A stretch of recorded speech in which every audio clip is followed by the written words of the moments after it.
Silahkan memperkenalkan diri, Mas Yoga. Oke, malam teman-teman Bitrade semuanya dan ya teman-teman yang juga nge-follow saya dan Bengkel Saham. Ya perkenalkan, nama saya Yoga Arsana, kalau nama lengkapnya Iwayan Yoga Arsana. Ya saya dari Bali dan saya juga founder dari akun @bengkel saham. Nah jadi edukasi tentang saham, ya khususnya saham sih. Itu jadi itu ya background ininya saya. Oke, ya teman-teman. Jadi ini kita bersama Mas Yoga Arsana, founder dari Bengkel Saham. Dan di malam hari ini, di Bitalk malam hari ini bersama saya, Didit dari Bitrade Elution, kita akan berbincang-bincang dengan Mas Yoga mengenai baik dari perjalanan karirnya ataupun dari kita akan mengulik sedikit tentang market dan portofolio, gitu ya Mas Yoga ya? Oke, boleh. Oke, siap. Oke, pertama-tama Mas Yoga, untuk yang belum mengetahui tentang Mas Yoga dan Bengkel Saham, bisa diceritakan nggak ya mungkin dari sisi Mas Yoga sendiri, ini gimana sih jejak Mas Yoga dari awal masuk pasar modal hingga saat ini menjadi seperti ini begitu. Silakan Mas Yoga. Wah, mantap. Ini kayaknya kalau diceritain agak panjang, tapi saya ambil poin-poin yang pentingnya aja ya. Siap. Oke. Jadi awalnya itu saya di pasar modal itu saya termasuk anak baru juga. Itu tahun 2019. Oke. Nah, 2019. Nah, kalau ditarik ke belakang lagi kan mungkin teman-teman yang baru follow saya akhir-akhir ini itu pasti kaget gitu, kayak wah siapa ini di Instagram followernya udah 20 ribuan, tapi kok baru aku tahu ya dia bahas saham. Nah, jadi lucunya di sini, menariknya di sini. Sebelum jauh saya bahas saham, tahun 2014, 2015, itu saya itu kreator video komedi, video lucu, Indofitgram, dagelan, yang pokoknya Instagram masih 15 detik, dan waktu itu genre-genre video komedi di Instagram itu baru muncul, istilah kayak fitgram itu saya salah satu kreatornya. Ya mungkin teman-teman ada yang tahu kayak Chandra Liao dan Bayuska dan teman-teman itulah. Nah itu saya ikut tuh himpun komunitas video-video lucu. Singkat cerita saya nekunin itu 2 tahun, dapat follower. Waktu itu dapat follower di Instagram tuh gampang banget lah buat video lucu, orang-orang follow waktu itu. Nah, jadi kemudian saya vakum 2018 vakum, 17-18 vakum. Nah, barulah mulai, kan itu umur saya itu kurang udah kuliah. Kepikiran lah, waduh kalau udah besar ini kita perlu kayak udah nggak ibaratnya udah nggak sama orang tua lagi, harus punya penghasilan. Nah, besok itu kan karena kuliah belum bisa kerja kan, karena masih kuliah, tapi udah kepikiran ini kalau gini terus. Waktu itu kan spend uangnya tuh lumayan sembarangan ya, kayak nge-spend uang terus itu. Terus mikirnya nanti ke depannya, aduh ntar kalau udah di orang tua gimana nih, kok kita kan nggak ada menghasilkan, terus kok kayaknya susah ya kalau nanti dunia, kalau nanti kita tuh nggak punya penghasilan, karena kan orang tua udah mulai kayak dikasih tahu loh, ini kamu udah kasih jajan, tapi coba nanti dipikirin kalau kamu punya anak, bisa nggak kamu ngasih anakmu kayak bapak. Waduh, langsung saya kan kepikiran. Ini saya orangnya mageran. Terus kalau lihat orang tua pekerja keras, masa orang tua pekerja keras, saya pun generasi yang lihat HP main-main, kerjaannya dibuat hahaha aja kan. Waduh, kok kayak susah aja jadi orang tua. Pikirnya gitu kan. Barulah searching gimana caranya. Nah, mulai waktu itu direkomendasi YouTube tentang ada orangnya, pokoknya dia tuh miliarder dari saham, anak muda kan. Wah, ini kan umuran tuh anak muda kok bisa belajar, ngulik-ngulik 2018, ngulik 2019, langsung mulai di dunia pasar modal. Jadi jelas yang pertama dipelajari pasti semuanya sama menurut saya. Belajar fundamental, belajar PBV-nya, LOE-nya, UPS-nya, LABGEO 3 bulan terakhir, 4 bulan terakhir. Ya jadi yang saya pelajarin awalnya kayak gitu. Sampai di fast forward ke sekarang, udah mulai ke yang ranah emang kayak orang kerja, kayak orang jualan, yaitu trading. Nah jadi silsilahnya kayak gitu tuh. Jadi buat kayak ngikutin hobi lah dulu, ngikutin passion waktu itu. Abis itu baru mulai realize ini kayaknya perlu gini deh, kita tuh perlu sadar tentang keuangan. Abis itu mulai ngulik-ngulik, ketemu pasar modal, jadi investor dulu. Kemudian makin kesini perlu jajan cepet nih, ya udah nyari jadi trading ya, jujur aja kan kita invest kan disuruhnya setahun 2 tahun lagi, tapi mikirnya waduh ini perlu uang jajan sekarang gimana nih. Setahun 2 tahun kelamaan gitu ya. Kalau setahun lagi, aduh ini jajan setahun lagi, ini perutku laparnya sekarang nih gitu kan. Aduh gimana caranya, ya udahlah. Jadi trading biasa, swing, day trade kayak gitu. Kemudian sempat juga collab sama Bitrate, itu Mas Bekti Sutikna. Wah itu lebih ekstrim lagi, sehari itu bisa langsung jajan kan. Waduh, belajar lagi langsung day trade, bahkan scalping. Wah jadi silsilah perjalanan saya kalau ditarik itu kayak gitu. Lumayan ya, banyak sedikit lika-liku. Berarti yang tadinya belajar fundamental dan menjadi seorang investor terus beralih gitu ya menjadi seorang trader dan scalper pivot. Seperti itu ya? Ya, fokusnya langsung pivot banget. Dulu tuh saya sama dibantu adik kan, adik saya itu kan ya biasalah adik pasti ngikutin kakak kan, ngapain lu kak, ini belajar saham. Saya mager kan analisanya. Kamu baca ya laporan keuangan, berapa yang dibaca laporan keuangannya? Ada 700 emiten di IDX, itu ya dianalisa ya. Jadi dianalisa tuh. Dari tahun ini 700 emiten udah kak, udah, oh ya berarti setahun ke belakang lagi ya, gitu analisa lagi. Jadi kita tuh ada sampai memori di laptop itu kan 1-2 tera itu, ada hampir 500 MB khusus untuk LabKeyu emiten di IDX. Itu dimasukin, dicari ROE, dicari PBV, dicari yang under value, aduh. Jadi dulu kayak gitu, effortnya tuh gede banget. Pemilihan entry-nya juga belum berani kan, aduh nggak berani entry. Soalnya nggak ada transaksi di dalam. Ya makin kesini baru paham tentang transaksi gimana, tentang teknikal untuk entry-nya, kenapa downtrend itu baru lebih ngulik lah setelah di lebih ke gini ternyata ada teknikalnya gini juga, nggak semata-mata fundamental. Iya bener under value, tapi kan ya kuatnya under value-nya setahun 2 tahun. Ya kita memang kalau fundamental kan kita memang menilai ya apakah ini saham sudah masih under value atau memang sudah kemahalan seperti itu ya. Namun dari timingnya kan kita lebih ke teknikal sendiri begitu ya. Wah betul.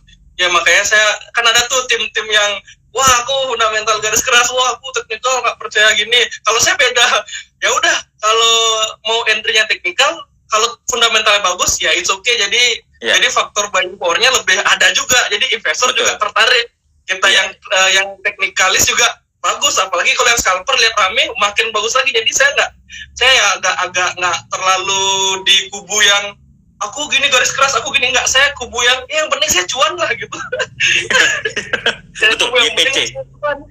Yang penting kita cuan kan. Iya, ngapain ribut juga. Analisa gimana udah, yang penting kita cuan gitu, ngapain ribut. Betul. Nah sekarang kalau Mas Yoga sendiri kan berarti udah kenal dengan yang namanya swing ataupun dari scalper sendiri gitu ya. Nah, itu dari tahun 2019 berarti ya? Atau ya, malah lebih baru lagi untuk dari mengenal swing ataupun scalpernya? Kalau swing itu 2019-an itu jadi kayak belajar fundamental. Tentunya kan ada yang dibilang analisa teknikalnya waktu itu kan masih kayak swing, day trade itu udah paling lama menurut saya waktu itu. Nah, itu baru tahu scalper itu. Emang sih katanya dari dulu udah ada teknik tape reading segala macam yang emang tektokannya cepat. Cuma yang baru ngetren jadi nama scalper tuh itu semenjak masanya Mas Bekti naik di YouTube itu. Nah, itu baru makin bener-bener ada nih masa depannya. Kan kita udah punya role modelnya tuh. Role model investor, role model trader yang emang swing. Nah, role model yang ini tuh baru ketemu nih. Nah, makanya scalper punya ya. Kiblatnya langsung ke sana. Kiblatnya ke sana dan ke yang ini nih. Kayaknya lebih gini karena orang tua juga base-nya itu pedagang kan, jualan usaha, jadinya lebih cocok nih. Jadi orang jualan tuh nggak mungkin ya aku nunggu kamu beli setahun lagi biar kamu belinya lebih mahal lagi. Kan enggak gitu. Balik modalnya lama ya. Iya, kamu nego-nego tipis, kita cari quantity, udah bungkus. Nah, sehari dapat jajan segini. Nah, gitu lebih cara pikir saya sekarang. Oke, berarti sekarang tuh Mas Yoga sendiri tuh lebih nyaman menggunakan teknik scalping seperti itu ya? Iya, lebih nyaman. Tapi tetap juga karena kan jelas itu kalau teman-teman mungkin yang emang sama kayak saya lah ibaratnya kayak selalu pindah kiblat gitu. Nah, kan udah ke scalper gitu. Nah, ketika scalping atau face trade ini jelas adaptasinya sangat besar dan bahkan ada istilahnya orang yang bilang kan saya juga buat di YouTube tuh Ada Iya. orang yang iseng komennya lucu tuh. Ini Mas Yoga scalpingnya 1 tick 2 tick di atas fee. Kalau cut loss hilang semua Mas ya profitnya. Saya jawab iya hilang semua Mbak. Kalau emang secara kita ngukur risk rewardnya itu, Betul. ada yang bilang risk rewardnya nggak sepadan ini Mas. Ya itu dah dia. Jadi emang kadang-kadang yang membuat saya agak belum pede juga bilang kalau saya benar-benar scalping aja itu agak susah, karena saya juga diversifikasi gitu. Saya tetap ada invest, saya tetap ada emiten yang saya swing. Nah sehingga ketika scalping itu walaupun loss, walaupun gini tuh kadang-kadang ya ke cover lah sama yang ini. Jadi diversifikasi orang kan beda-beda tuh. Ada yang diversifikasi di sahamnya, saya lebih di stylenya. Jadi RDN ini kamu invest ya, RDN ini kamu swing ya, RDN ini ayo kita scalpingan sini. Jadi diversifikasi sih saya caranya untuk gini. Jadi mungkin kemarin tuh nggak sempet enak untuk scalping karena mungkin eranya untuk diswingin ya. Jadi saya ada emiten yang saya swing. Habis itu waktu kemarin COVID itu saya ada dapat bagger dari emiten call yang orang-orang kan FOMO-nya sekarang tuh. Wah saya waktu jatuh itu saya ada akun invest ya, invest aja dah ini. Karena waktu itu ICE Newcastle-nya baru banget break $50 ke $60. Wah, saya langsung ini udah naik terus ya. Mau manggung lagi nih. Nah, saya udah invest juga gitu. Oke, ini berarti mirip-mirip sama saya. Saya juga memecah beberapa porto. Yang pertama buat invest, yang kedua buat swing. Saya nggak berani yang scalper. karena kan kalau kemarin kita sempat IG live dengan Mas Bekti gitu ya. Kalau untuk scalping kan memang butuh konsentrasi dan di depan layar begitu ya. Betul. Nah, kalau depan layar kan kita juga lama-lama kuat ya, kita mesti konsen depan layar gitu. Untuk scalping, aduh saya nyerah deh kalau untuk scalping sendiri. Lebih enak di swing ataupun invest gitu ya. Iya, benar-benar. Apalagi kan saya juga itu tuh, saya kan juga kayak edukasi juga ke teman-teman, pada nanya gitu, pada ya sama lah mungkin kayak posisi saya dulu tuh ketika ngeliat ada yang berhasil di sini pasti kita, wah aku pengen dong jadi kayak kamu Mas, pengen kayak gitu. Nah, saya juga ngerasakan kan di posisi teman-teman yang seperti itu, makanya saya sekarang lebih ngasih taunya sebenarnya ujung-ujungnya ini pun harus diadaptasi sama profil risikomu dulu, terus harus diketahui dulu mampu apa enggak, karena kayak Mas yang bilang tadi, kalau mau emang scalping, fast trade itu at least harus butuh bisa konsen. spend waktu untuk mantau, bukannya niatnya scalping, beli sekarang saham-saham yang emang third liner, yang emang naik turunnya itu karena emang sentimen, karena emang ada big money masuk, entry-nya itu terus ditinggal kayak di swing, itu udah bye jalan ya. Kemarin kan ada itu, kalau mungkin teman-teman yang rajin mantau market tuh ada saham 50 yang bangun terus 50 lagi. Wah itu kalau ditinggal niatnya, wah aku mau swing sampai 100 nih. Wah nggak bisa. Itu kalau kita teman-teman scalping itu, kalau emang udah nggak sesuai, itu harus tega banting, tega cut loss lah kalau kata Mas. Itu disiplin cut loss ya, itu selalu wajib. Karena memang kan high risk high reward, high risk high return juga ya untuk scalping sendiri ya. Iya, kalau saya sih lebih bilangnya high risk, high risk juga, cuma nggak selalu high return, bahkan high risk high loss juga gitu loh kalau scalping. Bukan high risk high return doang. Kalau high risk high return, orang-orang tuh yang saya takut tuh lebih ke jadinya kayak oke, berarti kalau aku siap risknya besar, aku siap untung besar. Sebenarnya enggak. Siap risknya besar tuh harus siap loss besar. Jadi yang banyak buat orang tuh tiba-tiba kena mental tuh, dia mikirnya aku udah siap kok Mas cut loss. Ada yang nge-share ke saya porto return-nya itu loh Mas. Dia bilang, Mas aku mental udah ada, aku udah siap cut loss, aku udah kuat banget, tapi kok reward nggak sepadan ya. Dilihat portonya dari awal tahun 100 juta, katanya dia bilang dia harus disiplin cut loss, sampai sekarang itu sisa 2 juta loh. Itu disiplin cut loss-nya kan, ini bukan disiplin cut loss, ini judi nih. Beli cut loss jual kan, jadinya esensi high risk high return-nya nggak ada. Makanya aku lebih ke, kalau high risk bukan cuma high return, tapi pasti bisa high loss juga. Jadi seenggaknya harus disiapin. Ingat, ini bakal high loss loh, bukan artinya semena-mena tingkat profitnya itu berbanding lurus sama tingkat risknya. Enggak, justru kayak tingkat risknya besar, tingkat profit sama lossnya juga kayak naik turunnya kayak gini, kayak detak jantung. Nggak bisa risknya gede, pasti langsung imajinasinya, oh berarti kalau aku siap hilang 100 juta, oh kalau aku berarti bisa dapat uang lebih gede lagi. Enggak, hilang 100 juta hilang nol. Betul, tinggal nol ya. Bukan magic happen. Wah, kamu akan jadi 14 jam nanti. Enggak, gila aja sob. Gitu. Iya, Itu apalagi kan beneran gitu. betul, apalagi kalau sekarang kita masuk di saham-saham third liner memang mesti benar-benar disiplin dan kita mesti tahu ya itu backgroundnya seperti apa, teknikalnya seperti apa begitu ya.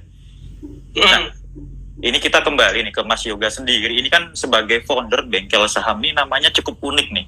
Kalau saya punya telisik gitu kan, ini sebuah komunitas yang membahas dari basic hingga advance seperti itu ya Mas Yoga ya. Iya. Nah, betul. ini bisa diceritain nggak awal mula nemu namanya bengkel saham itu seperti apa, terus itu kegiatannya apa dan bagaimana bengkel saham itu sendiri? Oke, ya. Jadi ini kayak ibaratnya kalau ini film nih nyambung nih. Tadi saya udah mention di awal tentang background, tentang ada orang tua juga. Nah, bengkel saham ini terinspirasi dari keluarga saya itu punya usaha bengkel, dagang bengkel. Nah, jadi udah dapet nih ceritanya udah dapet nih. Jadi waktu itu masa COVID, toko orang tua sepi juga, makin sepi. Awalnya kan emang saya mention tadi saya udah belajar tahun 2019. Jadi kan kita masa-masa belajar 2020 itu kita kena COVID. Nah kan makin gini tuh market down. Waktu itu sempat BCA itu sempat sampai yang paling epic itu BCA suspend. Kapan lagi BCA suspend?